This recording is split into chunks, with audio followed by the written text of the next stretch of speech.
લઘુગુણકની પ્રસ્તુતિમાં આપનું સ્વાગત છે. ઓછામાં ઓછા એક વખત તો જોવું જ રહ્યું. તો હવે મને પેન ચાલુ કર્યો છે. લઘુગુણક આ એક મારો સૌથી વધુ ખોટી જોડણી વાળો શબ્દ છે. હું MIT ગયેલો અને ત્યાં એક કપેલા જોતો હતો. તેઓ લોગરિથમ્સ કહેતા હતા, સંગીતની જેમ લયમાં. પણ ખેર, આ બાજુમાં રાખીએ અને બીજું જોઈએ. તો લઘુગુણક એટલે શું? તો સૌથી સરળ ભાષામાં કહું કે લઘુગુણક એટલે શું, તો પ્રથમ એ કે ધારી લઉં કે તે માત્ર વ્યસ્ત છે. કોઈકની ઘાત લેવી. મને સમજાવવા દો. જો હું કહું કે 2 ની 3 ઘાત, તો આપણે ઘાતાંક વિશે જાણીએ છીએ. 2 ની 3 ઘાત બરાબર 8 થાય. અને ફરી એકવાર, આ 2 છે, ઝેડ નથી. 2 ની 3 ઘાત 8 થાય અને વાસ્તવમાં એટલા જ થાય. લોગ અને લોગ ટૂંકો શબ્દ છે લોગરિધમ માટે, લઘુગુણક માટે. લોગ 8 આધાર 2 બરાબર 3 થાય. મને લાગે છે કે જ્યારે તમે એ જોયું તો તમે ઓહ કહેવા જઈ રહ્યા છો.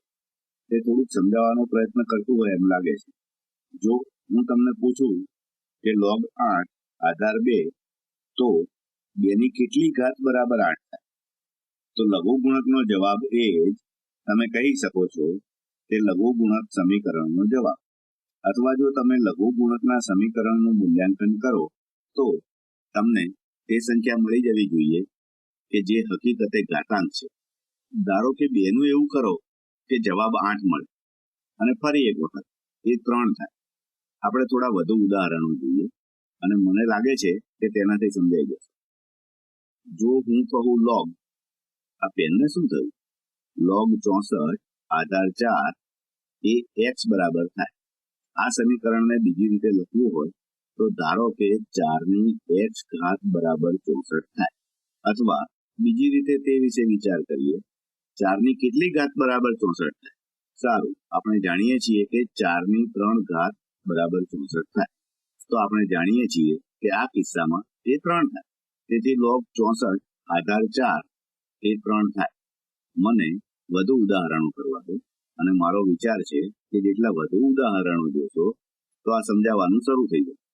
લઘુગુણક એ સરળ છે, પણ મને લાગે છે તે થોડા મૂંઝવણમાં મૂકે છે, કારણ કે તે ઘાતાંકનો વ્યસ્ત છે કે જે પોતે જ મૂંઝવણ ભર્યો કહે છે. તો લોગ 10 લાખ આધાર 10 શું થાય?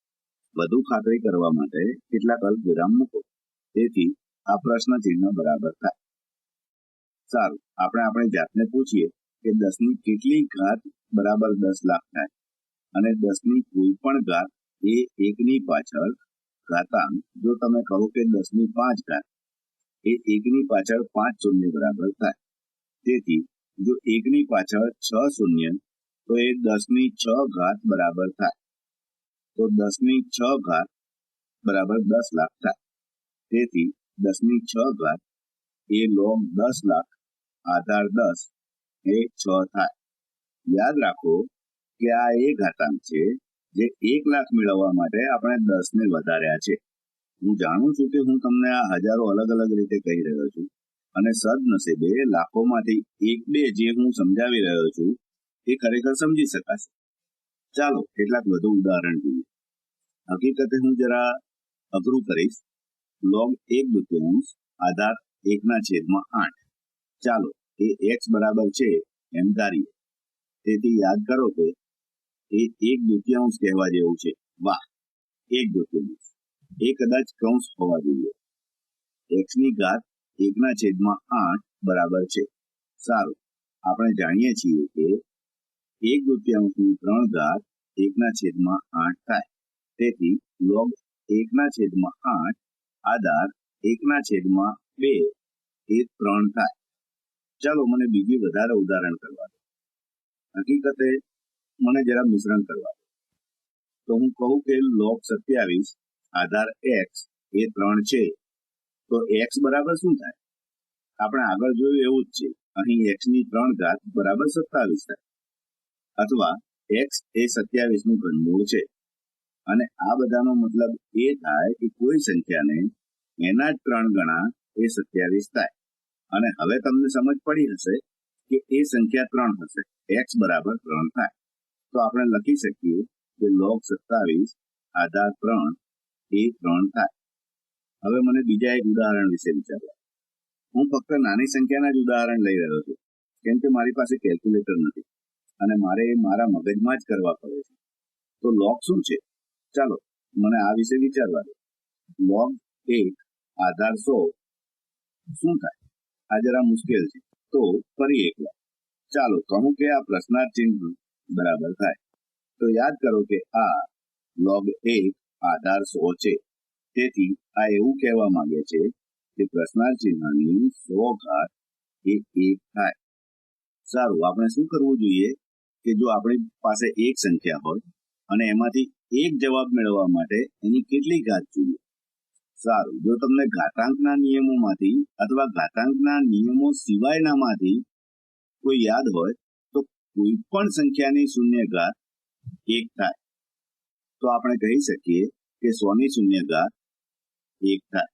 તેથી આપણે કહી શકીએ કે log 1 આધાર 100 એ શૂન્ય થાય, કારણ કે 100 ની શૂન્ય ઘાત 1 થાય. ચાલો મને બીજો એક પ્રશ્ન પૂછવા દો. જો હું પૂછું કે log 0 આધાર 2 શું થાય, તો એ શું થાય? સારું, હું શું પૂછી રહ્યો છું? હું કહી રહ્યો છું કે 2, ચાલો કહીએ કે એ x છે, 2 ની x ઘાત એ શૂન્ય છે, તો x બરાબર શું થાય? સારું, એવી કોઈ સંખ્યા છે કે જેને 2 ની ઘાત બનાવતા જવાબ શૂન્ય મળે? ના. તો આ નક્કી કરી શકાય તેમ નથી. નક્કી ન કરી શકાય એવી અથવા તો આનો કોઈ જવાબ નથી.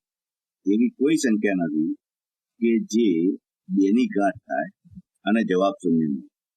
એ જ રીતે જો હું તમને પૂછું કે જો log ઋણ સંખ્યા આધાર 3 અને આપણે ધારીએ કે આપણે પ્રાકૃતિક સંખ્યાને લઈ રહ્યા છીએ કે જે મને લાગે છે કે એ મોટાભાગની સંખ્યા છે કે જેની જોડે તમે સંકળાયેલા હો છો.